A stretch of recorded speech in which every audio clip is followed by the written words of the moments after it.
ধরে নিয়ে আসতে মাছগুলা না তাহলে এই যে কত সুন্দর দেখেন মাছগুলা মাছ ধরতে যা আজকে ভালোই লাগলো তাহলে।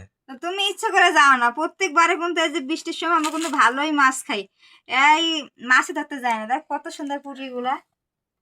তা তো এখানে হাফ কেজি হবে না, হাফ কেজির কম হবে।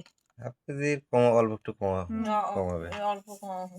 সকালবেলা বললাম এই সবাই মাছ ধরেছে, এই খালি যাইতেছে না, দেখছেন।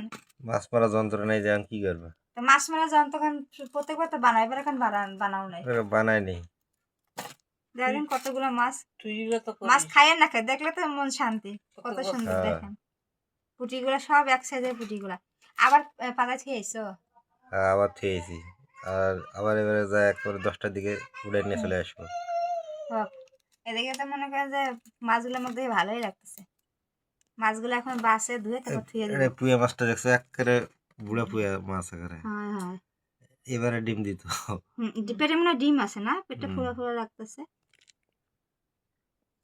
বুড়ে মাছগুলা এগুলো আলাদা করবো, কারণ এগুলো তো আমি খাই না। পুঁটি মাছের চচ্চড়ি ভাজা, হ্যাঁ ভালোই খেতে হবে খুব ভালো আজকে। লাগবে। আচ্ছা তাহলে ওইগুলো যেগুলো আবার তো আনবা, তখন দেখি কতগুলো হয়। আচ্ছা ঠিক আছে, দেখি।